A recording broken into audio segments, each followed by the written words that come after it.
pro sol a brilhar, a brilhar, a brilhar.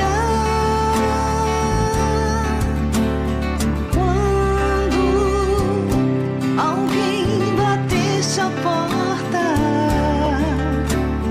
quando te ferirem o coração, olhe pro sol, olhe pro sol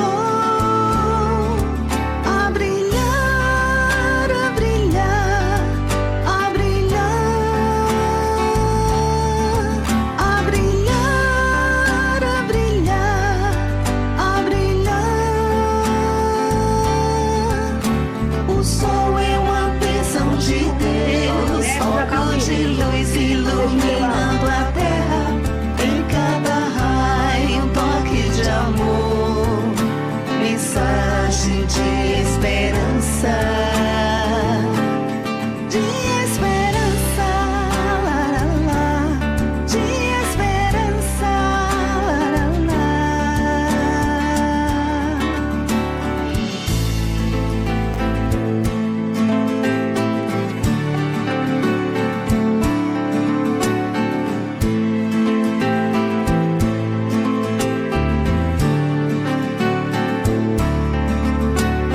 Quando a dor e a saudade invadirem tua alma, olhe pro sol, olhe pro sol a brilhar, a brilhar, a brilhar. Não deixe teu sonho morrer, transformar-se em ilusão. Olhe pro sol, nosso irmão, a brilhar. Agora você vai ouvir nossa web rádio também em sua caminhada, no ônibus e até em seu carro. Isso mesmo, basta instalar o aplicativo Rádiosnet em seu celular ou tablet. É de graça. O Rádiosnet é o mais leve e rápido aplicativo para se ouvir rádios online e está disponível para Android e iOS no site radiosnet.com. Saudações, nação cuscuzeira! Eita, menino, que o nosso cuscuz voltou! Ele voltou mesmo. E o nosso mês de junho está no fim. O arraiado culpado de cuscuz também está no fim. Mas os trabalhos aqui na nossa web rádio continuam, meu amor. Até no mundo espiritual a gente já está lá desdobrado, bem bonitinho, assim, ó. Pá, pá, pum! Aqui o trabalho não para, não, hein? A CLT espiritual, ó. A justiça do trabalho de lá do mundo espiritual não para não, hein? Ó, gente, bora iniciar hoje com muita alegria o nosso encontro do Cuscuz com o Espiritismo. E aqui quem fala é Paloma Benício, essa humilde serva locutora que vem trazendo momentos de quê? Momentos icônicos? Momentos cômicos? Não sei. Algum locutor ou algum ouvinte deve saber. Então, você que está na sua casa, na universidade, eu acho que a galera está de férias, né? Então, onde você estiver, se prepara que hoje o programa promete. Bora harmonizar? Com uma boa prece. Eita, menino, que hoje eu não vou falar do francês, que meu francês hoje está muito cansado, está muito gasto. Eu gostaria de chamar a nossa querida Françoise Marie para fazer a nossa prece inicial, para dar o primeiro passo da nossa harmonização. Françoise Marie, você me ouve? Olá, Palomi! Eu acho que o meu francês está pior do que o teu, Paloma. Mas, gente, a todos, boa noite. É assim, com muito carinho que a gente vai iniciar o nosso programa da noite de hoje. Vamos iniciar com a nossa prece. Senhor Jesus, nos abençoa nesse momento, para que possamos vibrar nas ondas do rádio, a todos aqueles que nos escutam, encarnados e desencarnados, que possamos desempenhar o nosso papel enquanto cristãos. Abençoa os nossos lares, abençoa, Senhor, aqueles que estão nos nossos pensamentos, abençoa também aos que estão nos hospitais, nas ruas, que passam fome, frio, que estão em momento de desespero, que possam alcançar dentro de si o equilíbrio necessário para que possam ter forças de lutar, sabendo, na certeza que, como Maria nos falou a Chico Xavier, tudo passa, tudo passa.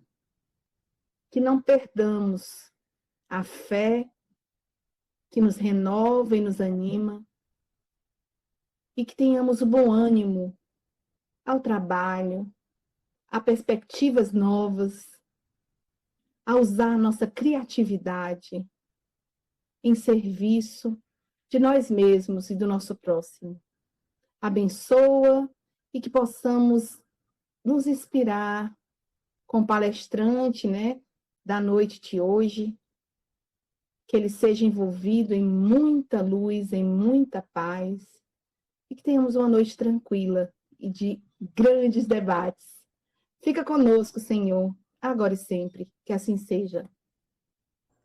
Que assim seja. E aí, galera, preparados para ter nessa bela cuscuzeira a segunda harmonização da noite? Uma boa música. O Reizinho das Picapes já está pronto. Ele já está de prontidão com o seu DJ JP. Solta o som, rapaz. Você ouviu, você curtiu, você gostou. Oh yeah. Essa é a sua sintonia. A sua cuscuzeira precisa saber dessa boa nova. Dia 9 de julho, teremos a nossa festa julina no Centro Espírita Lar dos Humildes. Não se esqueçam, por favor, mais informações sobre ingresso, @Centro Espírita Lar dos Humildes, @Lar dos Humildes. Vocês irão entrar em contato para saber como fazer a retirada do ingresso. Vai ser uma festa linda, maravilhosa, com bom forró pé de serra para você dançar como os dois periquitinhos apaixonados por seu crush, a sua crush, enfim. E comer um bom pratinho, um bom espetinho e dançar aquele bom calango-tango bem espiritual. E leva seu anjo guardião, seu obsessor, que tá todo mundo bem-vindo.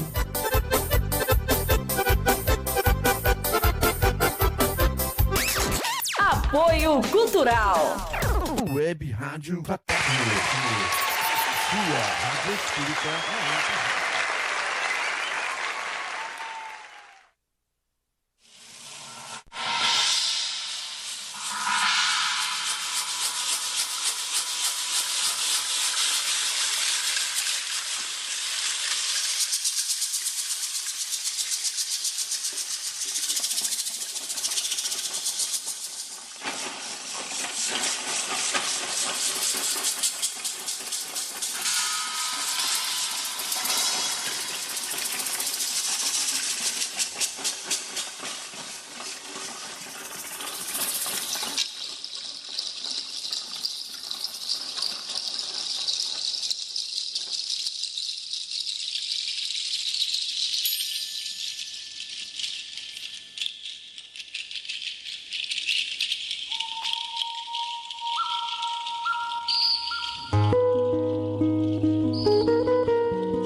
Eita, galera, que pensa numa música linda, Aurora!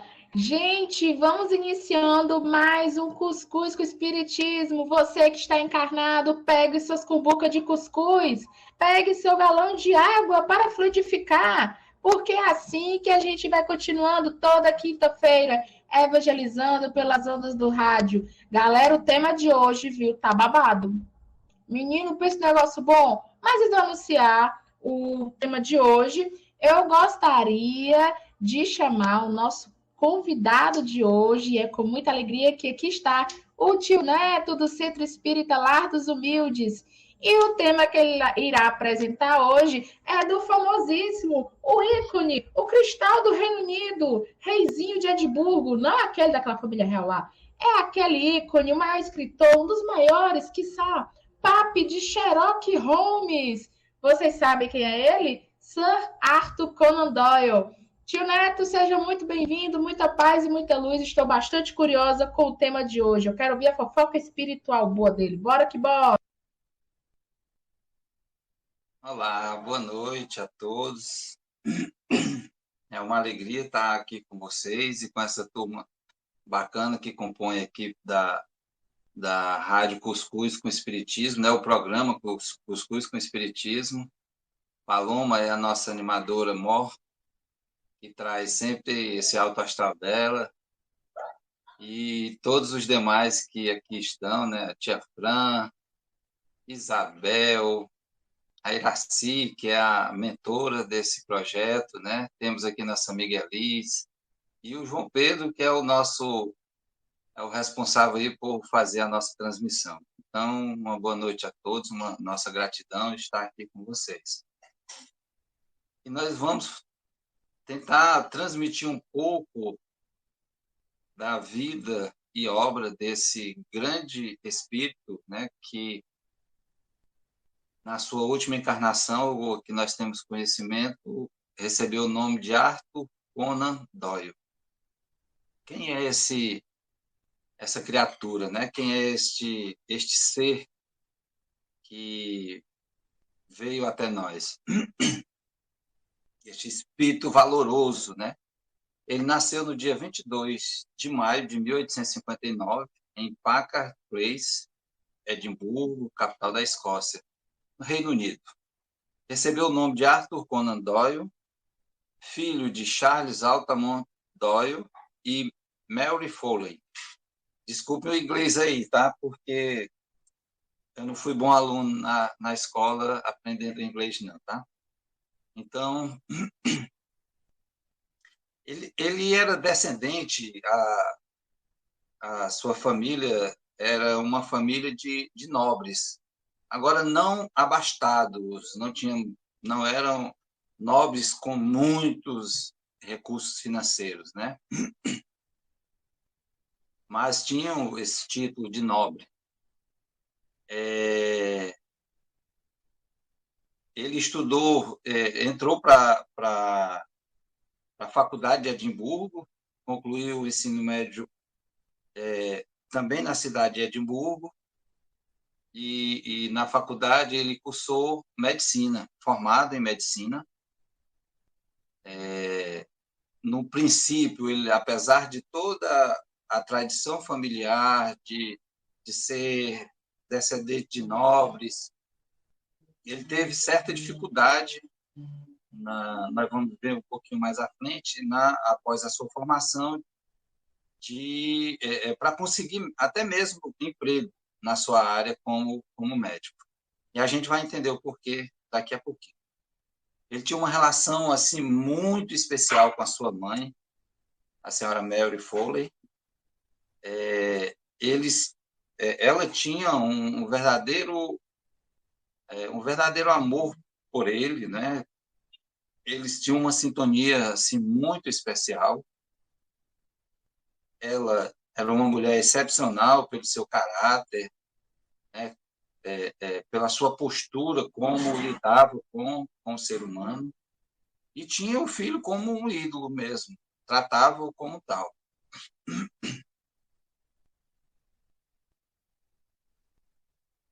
Ele, como a maioria das eu penso que a maioria das pessoas ligadas à religião, pelo menos aqui para nós no Ocidente, ele tem uma descendência da religião católica. A sua família era tradicional na religião católica. Alguns chegavam ao cúmulo do fanatismo, né?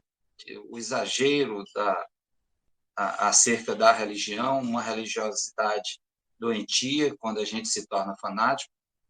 Então, ele estudou em colégios de padres jesuítas e, inclusive, foi muitas vezes castigado, né? Certamente esse era o termo utilizado, foi punido de forma severa por não concordar com algumas colocações dos padres, né? Que eram os dirigentes lá dessa escola onde ele fazia parte, onde ele estudava. Certa feita, ele ouviu de um padre afirmando de público que todo aquele que não fosse católico iria para o inferno. Ele ficou muito incomodado com essa afirmativa e lembrou-se que um dia a sua mãe o havia dito que ele jamais esquecesse de algo, que ele jamais acreditasse no castigo eterno. Então, está aí talvez uma das explicações de a gente perceber essa relação muito amorosa entre ele, não pelo simples fato de ser mãe e filho, né, mas entre ele e sua mãe, por conta desses ideais, né, dessa compreensão de mundo, essa relação humanitária, de como tratar o seu próximo, de como cuidar do seu próximo. E aí ele toma uma decisão arrojada, né? Uma decisão assim que eu diria que não era das mais fáceis lá à época. Ele decidiu abandonar a tradição católica. Ele se afastou, e aí a gente imagina, né, que tenha sido aí um verdadeiro bafafá, foi um cuscuz sem espiritismo, né? Então não foi completo. Então, deve ter sido um problema muito sério que ele viveu lá à época por conta dessa decisão. É tanto que, depois de formado, né, nesse período, ele se considerava agnóstico, sofreu para conseguir emprego, como eu havia dito antes, por conta da sua ausência, do seu rompimento com o catolicismo.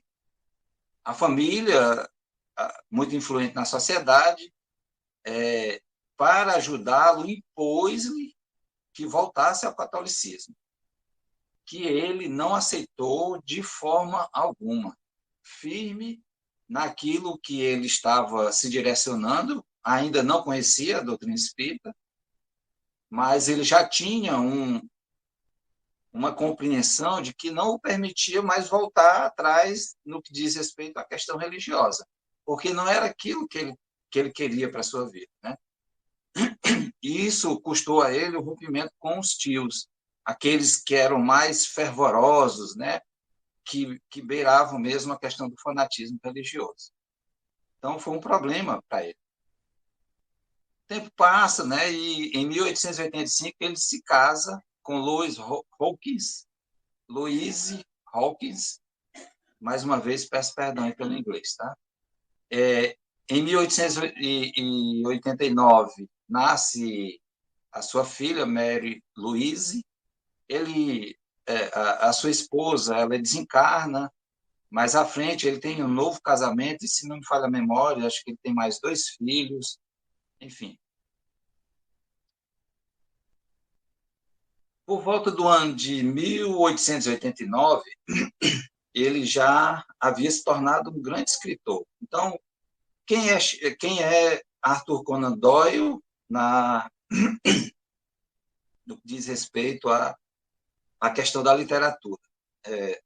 Acredito que todos saibam, ou a maioria sabe, que ele é o autor, o inventor do detetive mais famoso da história, Sherlock Holmes, Sir Sherlock Holmes. Acho que ele era Sir também, né? Sherlock Holmes.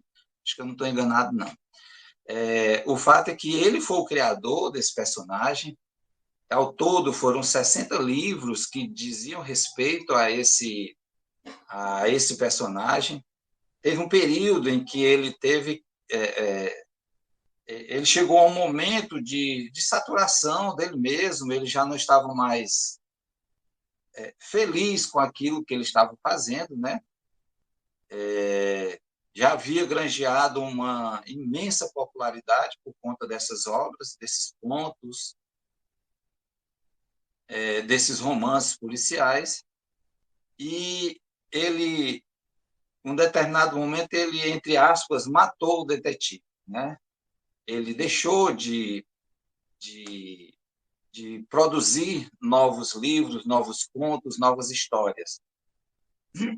Mas o apelo popular foi tão grande de diversas partes do mundo, do Reino Unido, né, que era onde ele morava, já que a Escócia faz parte do Reino Unido, Europa, na Europa como um todo, Estados Unidos e de várias outras partes do mundo. Eram muitos os apelos pedindo para que ele retomasse a produção dessas obras. E aí ele teve que ressuscitá-lo, né? Então, o apelo foi muito grande e ele assim o fez.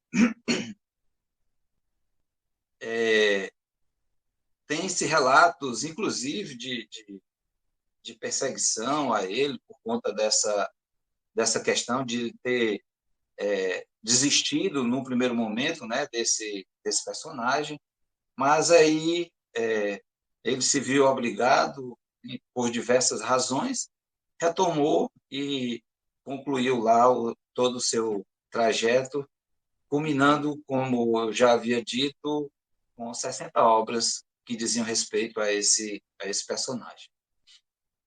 A primeira obra que foi escrita por ele, o primeiro romance, né, é intitulado Um Estudo Vermelho. Ele, na verdade, dos 60 livros, 56 são divididos em 5 antologias. E mais 4, que é Um Estudo em Vermelho, O Sinal dos Quatro, também publicado como Signo dos Quatro, O Cão dos Baskerville e O Vale do Medo. Tiveram essas 4 obras e mais 56 divididas em 5 antologias. Que a gente pode chamar essas antologias de As Aventuras de Sherlock Holmes, Memórias de Sherlock Holmes, A Volta de Sherlock Holmes, Os Últimos Casos de Sherlock Holmes e Histórias de Sherlock Holmes. Cada antologia dessa tem uma quantidade específica de livros que foram escritos por ele. Muito bem. E aí, por volta do ano de 1887, ele tem o seu primeiro contato com o espiritismo, ou com os pressupostos espíritas, né?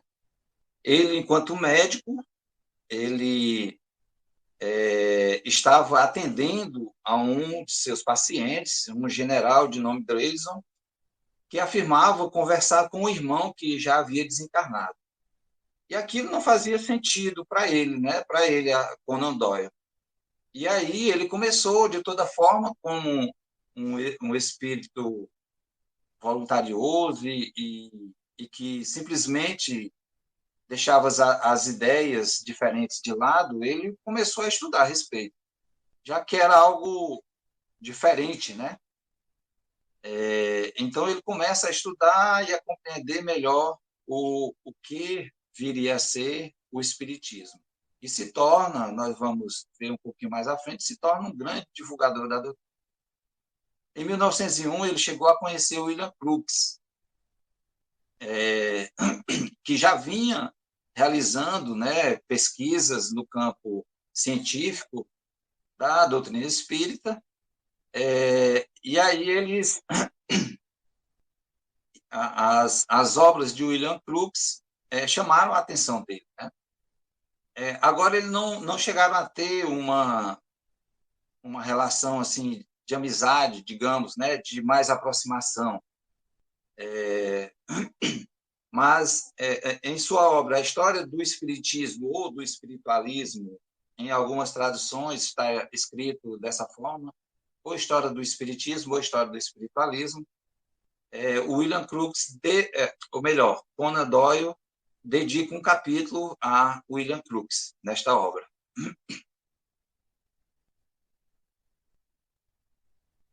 Ele chegou a ter o título de Sir, né, que seria, eu acho que é o mais alto título que se pode ter, comenda, né, que o rei da Inglaterra apresenta para algum de seus moradores, né, para alguns de seus contemporâneos, para alguns de seus filhos da Inglaterra, do Reino Unido, os súditos, exatamente. Em 1902, o rei Eduardo VII da Inglaterra, concede a Arthur o título nobiliárquico de Sir, pelos valiosos serviços prestados ao seu país durante a Guerra dos Boeres. Essa Guerra dos Boeres era uma guerra travada pela Inglaterra no sul da África, que hoje é a África do Sul, né? A gente sabe que as grandes potências mundiais, elas se apossavam, né? Invadiam para conquistar novos espaços. Assim como os romanos lá na época do Cristo, né? Em que o Cristo vivenciou aquele período tenebroso da história, no que diz respeito a esse poder absurdo que a humanidade busca sempre, os ingleses também tiveram seu período de ataque a outros locais e se apossaram, tomaram grande parte do continente africano, boa parte do continente africano foi sim tomado pelos ingleses, né? Só que ele não quis aceitar, porque nessa guerra ele foi servir como médico, né? Ele foi para a guerra para servir como médico, para atender lá os feridos, enfim. Mas ele não queria aceitar, porque ele achava que o título, né? Porque ele achava que ele não tinha feito nada mais do que a sua obrigação enquanto um servidor do Estado, né? Era uma obrigação dele para o Estado, na compreensão dele. Mas sua mãe insistiu para que ele o fizesse e assim ele recebeu o título, aceitou receber o título. Conan Doyle, durante aproximadamente 30 anos, ele estudou e buscou provas que lhe satisfizessem a razão, né, no que diz respeito ao conhecimento espírita, né? Ele, através de uma médium intitulada Lily Loder Simons, essa médium recebe uma mensagem psicografada de seu cunhado, do Conan Doyle, chamado Malcolm Leck, que havia falecido no início da guerra, né? Então, para ele ali, nessas mensagens que foram recebidas por meio dessa médium, ele teve a comprovação para ele, especificamente para ele, ali ele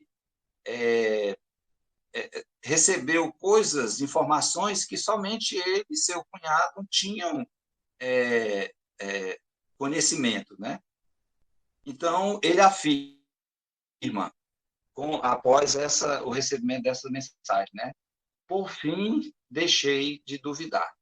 Então, ele já não tinha mais dúvidas com relação a a verdade espírita, né? A partir de 1917, ele começa a fazer conferências espíritas. Passou por períodos difíceis, mas sua postura diante dos ataques sofridos só o fez colocar-se em destaque como um homem íntegro e de caráter, né? Então, ele não abriu mão daquilo, né, daquela certeza que ele havia adquirido no que diz respeito ao conhecimento espírita, né? Então, ele enfrentou com todas as suas forças todas essa luta contrária, né? essas agressões contrárias à doutrina espírita. Então, ele foi firme e forte e não abriu mão daquilo que ele tinha como entendimento. Então, a gente pode colocá-lo na conta de um espírito muito valoroso e de uma firmeza ética e moral que não são muitos que a têm, né? Certa vez, ele se preparava para fazer uma palestra em Nottingham, e foi informado de que seu filho, já com a segunda esposa, Kingsley, estava moribundo. Ele recebe essa informação, ele sofre o impacto da informação, mas ali ele tem o controle, ele se controla, tem aquele choro íntimo, né? Mas mantém o equilíbrio, realiza o seu trabalho sem que ninguém percebesse seu pesar. Então, ele não compartilhou a notícia com absolutamente ninguém, né? Que estivesse ali naquele momento daquela palestra que ele ia fazer. Então, 2 semanas após, em uma foto de Doyle, podia ver-se ao seu lado o espírito de seu filho desencarnado, nessa mesma palestra lá. Numa foto que foi registrada, aparece ali o perispírito o espírito do seu filho. Então, são coisas assim impressionantes, né? Quando tiver o tempo aí, vocês vão avisando, tá bem? Então, aos 70 anos de idade, ele visitou localidades como a Escandinávia, Copenhague, Noruega, Suécia, fazendo sempre conferências espíritas.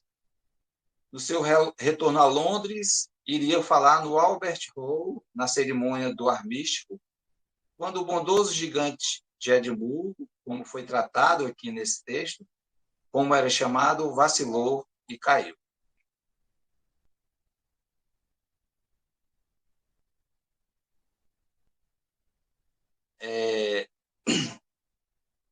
Algumas de suas obras, as obras espíritas especificamente, as duas mais conhecidas, assim, que a gente tem conhecimento, são a Nova Revelação e a história do espiritismo ou do espiritualismo, né? A Nova Revelação, ele onde faz suas as palavras do pensador e poeta Gerald Massey. O espiritismo foi para mim do mesmo modo que para muitos outros, como que uma elevação do meu horizonte mental e a entrada do céu. Veja que certeza ele tinha, né? Então, ele não titubeava, ele não falhava, ele não vacilava. Ele sabia, e a gente entende, isso está lá no início ainda da doutrina, né? Era uma difusão ainda muito recente da doutrina espírita. Mas ele não abre mão dessa certeza. Com todos os ataques, com todas as contrariedades, brigando com a própria família, como nós já falamos, mas ele segue firme nesse propósito. Na história do espiritismo ou do espiritualismo, ele traz informações dos precursores, né, do espiritismo na Europa e na América, além de médiuns da época. E ele traz também um capítulo se referindo ao codificador Allan Kardec. É o capítulo 21 do livro, né? Então, essas são... Ele teve alguns títulos que recebeu espíritas, né? Ele foi presidente de honra da Federação Espírita Internacional, presidente da Aliança Espírita de Londres e presidente do Colégio Britânico de Ciência Psíquica. Ele desencarnou em 7 de julho de 1930. Conta-se que, naquele dia, seus médicos não queriam que ele falasse naquela noite, mas, como fizeram em toda a sua vida, não cedeu, cumpriu toda a sua agenda. Sentia que sua missão estava cumprida e estava satisfeito.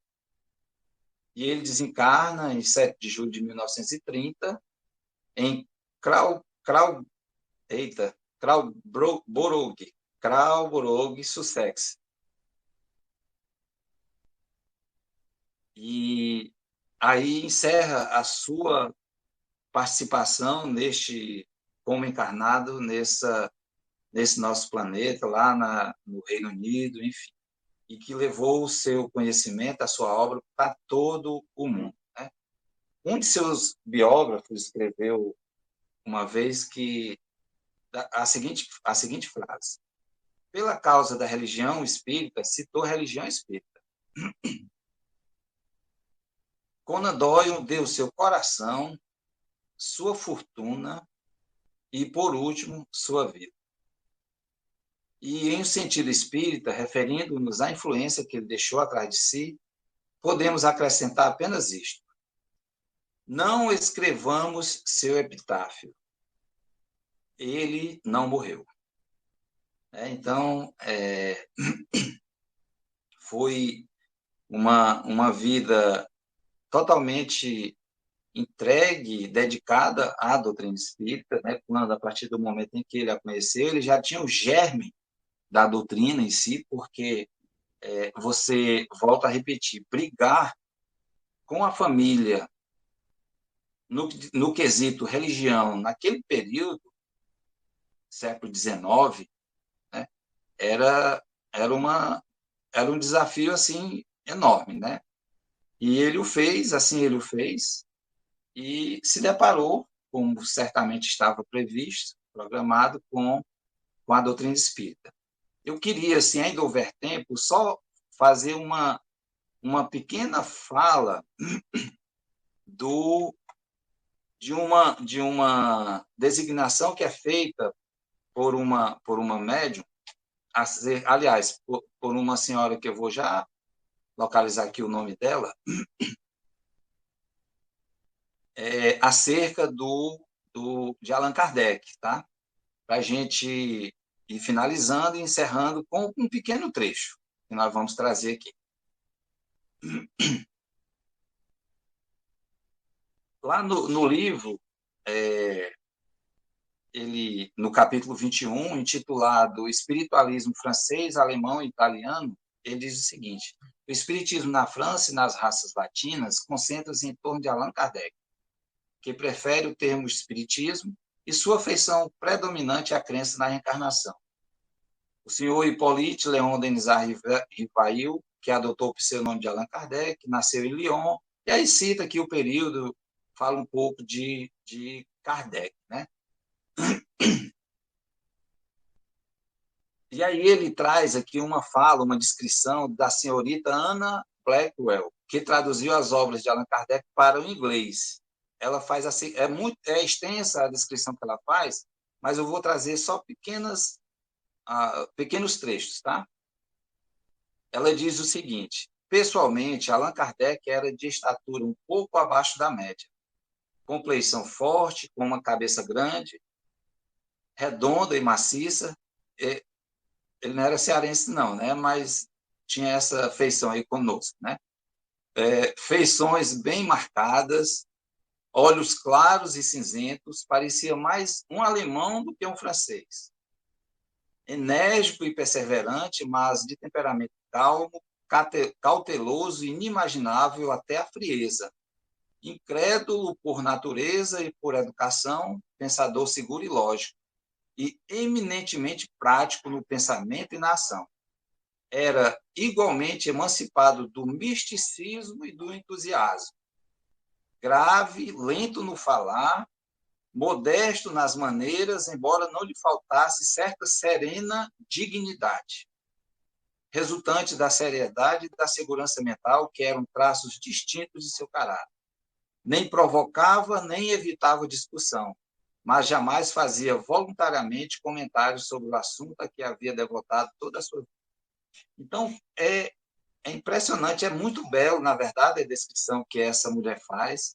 Sugiro que procurem o livro, já é de domínio público, né? Está na internet, baixem e leiam esta obra, que certamente vai trazer para cada um de nós grandes conhecimentos, grandes e importantes conhecimentos. Então era isso. Show de bola, Neto. Muito, muito obrigada pelas colocações. E bora de música. Solta o som, DJ. Pim, pim, pom. João Pedro! A nação cuscuzeira precisa saber essa boa nova. Dia 9 de julho, teremos a nossa festa julina no Centro Espírita Lar dos Humildes. Não se esqueçam, por favor, mais informações sobre ingresso, @Centro Espírita Lar dos Humildes, @Lar dos Humildes. Vocês irão entrar em contato para saber como fazer a retirada do ingresso. Vai ser uma festa linda, maravilhosa, com bom forró pé de serra para você dançar como os dois periquitinhos apaixonados com seu crush, ou sua crush, enfim. E comer um bom pratinho, um bom espetinho e dançar aquele bom calango-tango bem espiritual. E leva seu anjo guardião, seu obsessor, que tá todo mundo bem-vindo.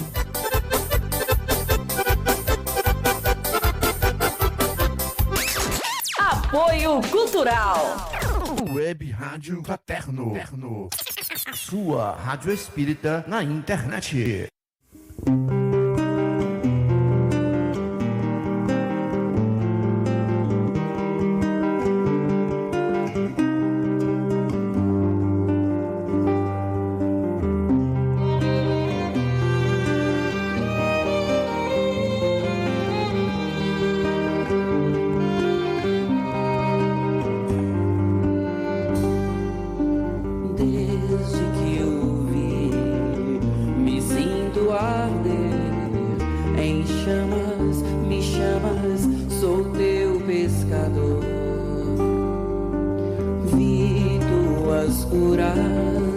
Branduras na voz e um sol de ternura rompendo o tabor.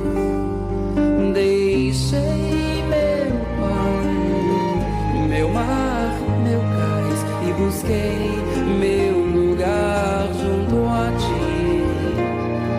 O amor demais me fez capaz de curar em teu nome. Filho do trovão, deita tua cabeça sobre mim. Mãe Maria, eis teu filho ao lado da cruz. Sou apenas João, o trovão apacentado. Testemunharei por ti, seja onde for. Não te queimarás no óleo que ferver por mim, pois tu viverás pra contar o presente e o futuro aos homens. Chamas e chamas. Chamas e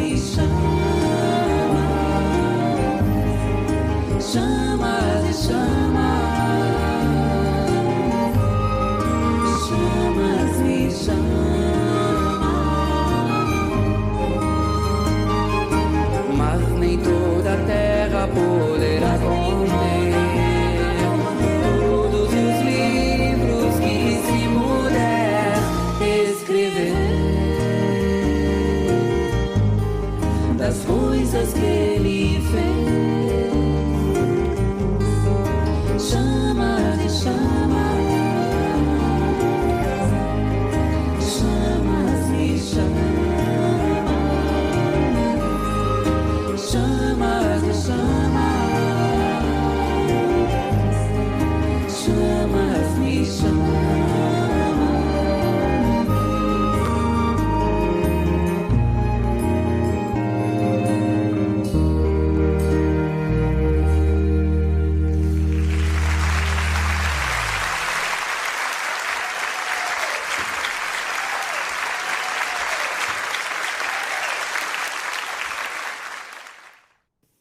E chamou que o cuscuz voltou. Eita, negócio bom, menino. Prepara aí a cumbuca. Já tô aqui com a minha cumbuquinha aqui já pronta. Que hoje a nossa roda de perguntas sobre o nosso cearense internacional, nosso querido amado Sr. Arthur Conan Doyle.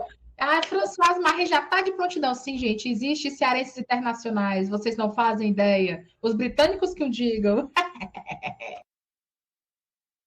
Tão engraçadinha você, Paloma. Neto, Eu sou assim uma ávida leitora, né, do Arthur Conan Doyle e também do Edgar Allan Poe. Mas a pergunta assim, quando a gente inicia na leitura do livro História do Espiritismo, que é dele, o prefácio do livro, não sei se você observou, acho que muita gente nem passa pelo prefácio nem olha, mas é feito pelo José Herculano Pires. E o Herculano Pires ele traz uma visão do espiritismo sendo trazido para o Brasil, né, quando ele choca com no início, né, nas primeiras falas, falam do preconceito cultural, da invasão organizada, de fazerem tudo para que a obra dele não chegasse aqui, principalmente porque o Arthur Conan Doyle era conhecidíssimo. No início ele fala até assim, o poder extraordinário de sua imaginação e comunicabilidade natural do seu estilo e espontaneidade de suas criações fizeram dele um escritor universal. A gente observa que ele tem uma imaginação fertilíssima, né? E aí ele se depara com o espiritismo, estuda durante mais de 40 anos, e a gente vê que ele assambarca, porque ele está convivendo com grandes nomes da época. Ele conviveu com Bram Stoker, ele conviveu com o Dini, que eles eram amigos pessoais dele. Então, a gente vê que é a nata, saindo do iluminismo, vai a nata, né, de pessoas que eram ligadas à ciência, que até o caso do David Hume, que traz também conhecimento, né? São vários os precessores dessa história bonita que vem trazer o espiritismo. Aí eu te pergunto, será que sofreu para chegar até aqui essa obra? Como é que ela foi recebida? Qual é a característica que tem? Porque ela foi recebida aqui no Brasil com muitos nãos, né? E a gente observa lendo que ela não falta com a verdade, que é uma preocupação muito grande do Arthur Conan Doyle, em separar a arte do verossímil. E eu te pergunto, e aí, como é que fica? O que você pode trazer para nós?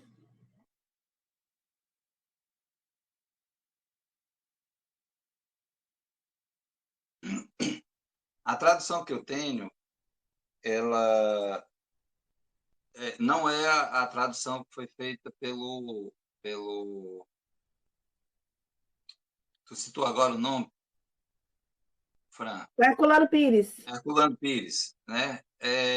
Tanto que o título dessa obra que eu tenho aqui é A História do Espiritualismo, e não a História do Espiritismo, né? Uhum.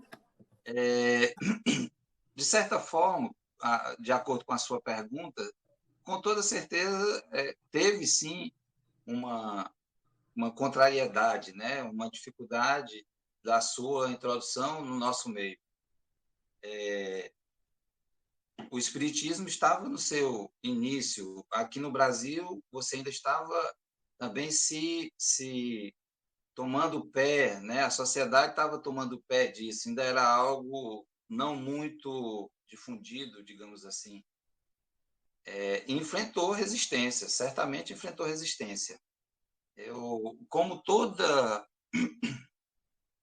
costumo fazer um comparativo, claro, guardado as devidas proporções. Quando nós saímos a história religiosa, que a gente sai da primeira revelação com Moisés, que o Cristo aparece, ali o Cristo foi... Nós sabemos a história, o que aconteceu com Jesus, né? Chega esse momento e surge a terceira revelação, sendo o Espiritismo. Você acha, né, que a gente iria ser bem recebido com algo extraordinário, né, com algo que era diferente, que trazia esclarecimentos que iam além da imaginação das pessoas, né, da grande maioria da população mundial? Então, e aqui no Brasil não ia ser diferente, né? Então, as pancadas chegaram, as dificuldades da difusão das obras espíritas, de um modo geral, foi muito grande, né? Então, é o algo novo que surge, as pessoas, é mais fácil a gente descartar algo que a gente não conhece, é mais fácil descartar do que você ir aprofundar, estudar e tentar entender o que está posto ali, né? Porque é mais fácil você jogar fora, é mais cômodo. Então, a gente não tem outra, não foi um caminho diferente disso que ocorreu com essa obra, como as demais obras, né? Vai, Elis, é contigo. Boa noite, queridos. É sempre uma alegria estar aqui com vocês. A minha pergunta é mais de curiosa. Eu sempre vi esse livro e eu sempre namorava com ele, mas ainda não tive coragem de mergulhar. E aí a minha curiosidade é para saber se você chegou a pesquisar o porquê, né? Se há diferença intencional de história do espiritismo e história do espiritualismo. E se você chegou a esmiuçar essa obra, e se tem alguma menção sobre o Brasil, já que ele fala sobre o Kardec, América Latina, né? Elis, para ser justo e digno com o nosso público, como o agraciado da noite de hoje, não, eu não pesquisei a respeito dessa informação do porquê da espiritismo e espiritualismo, né? Realmente eu não... é uma obra que eu iniciei a sua leitura. Eu não concluí a leitura por completo. Mas eu tirei alguns pontos somente de alguns capítulos, né, a respeito da fala lá de Kardec, né?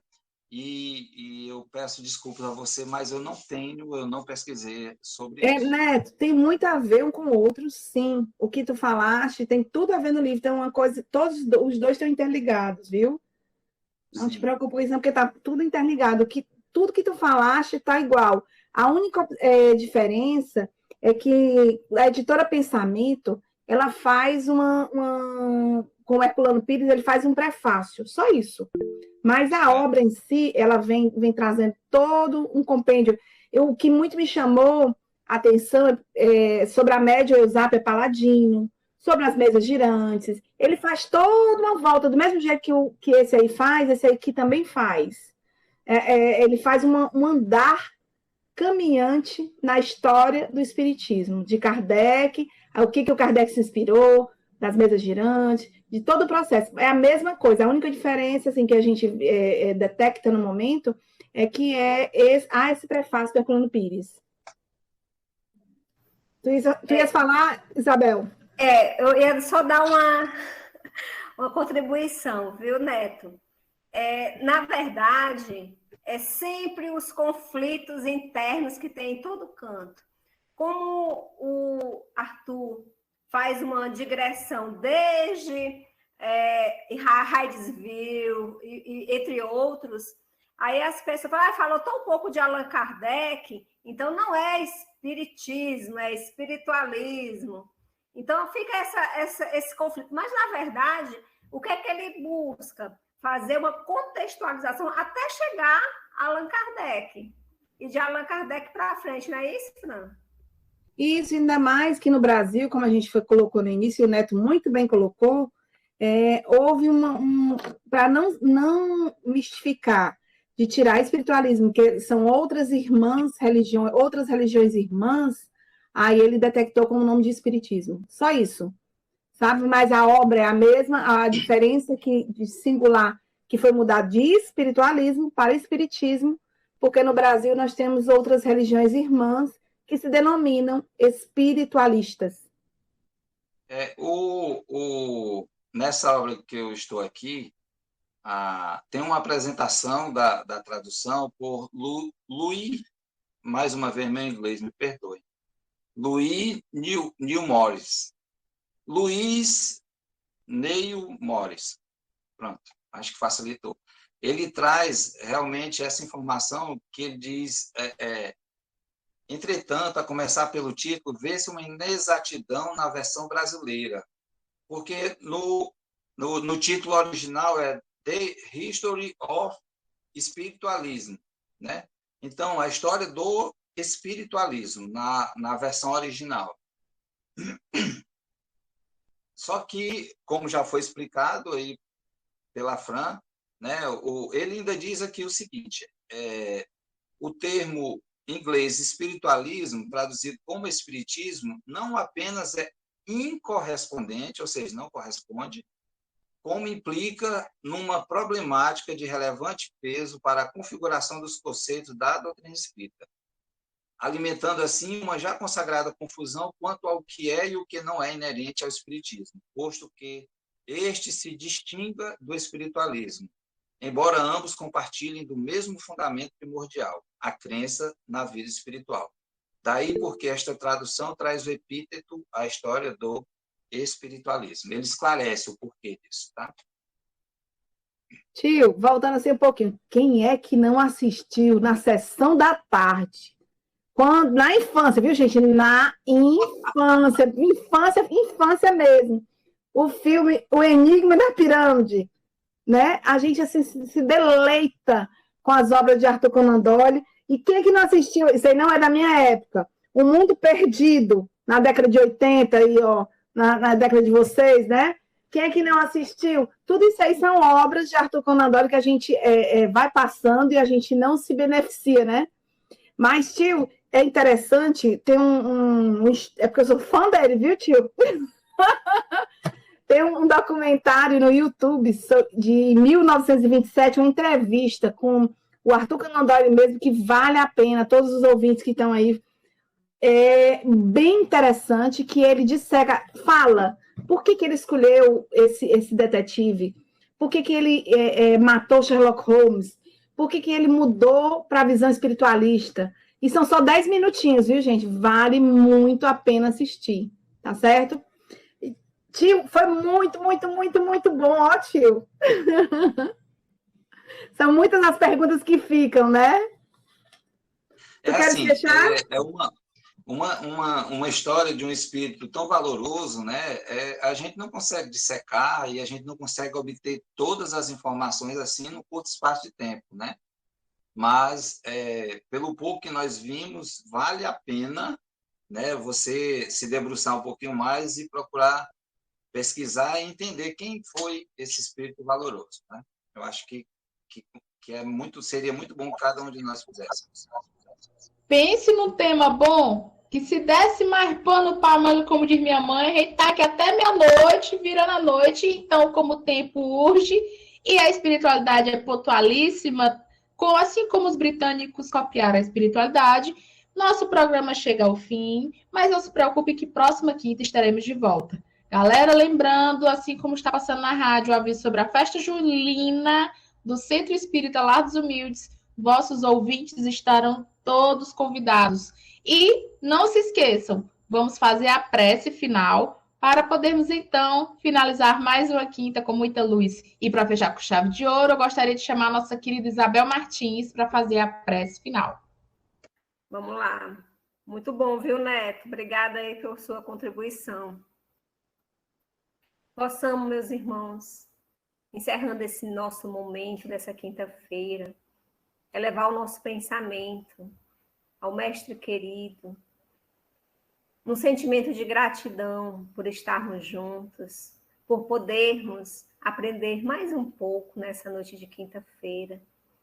Mestre Jesus, derrama sobre nós, onde quer que nos encontremos, paz e luz, que nossos corações estejam abertos para os teus ensinamentos e que assim possamos, divino amigo, sermos também condutores da Boa Nova. Tantos irmãos vieram já repassar esse exemplo magnífico que é o da mudança interior, para propiciarmos as mudanças exteriores que tanto ansiamos. Derrama sobre os nossos lares, Jesus querido, muita luz, que se irradie pela nossa vizinhança, que se irradie aos locais que mais necessitam de amparo, sejam os hospitais, sejam nas ruas, nos orfanatos, seja onde for, Se tiver um coração em prece, que seja fonte de luz para todos os outros e descendente àqueles que mais necessitem. Obrigada, Jesus, por esse momento. Fica conosco, agora e sempre, que assim seja. Que assim seja. Galera, cuidem-se e não esqueçam, prece hoje, amanhã e sempre. Obrigada a todos os ouvintes que estão conosco. Obrigada ao tio Neto por disponibilizar um tempinho para falar sobre o nosso querido Arthur Conan Doyle. E se liga, galera, toda quinta, às 19 horas, teremos o nosso encontro marcado. Tchauzinho, tchauzinho.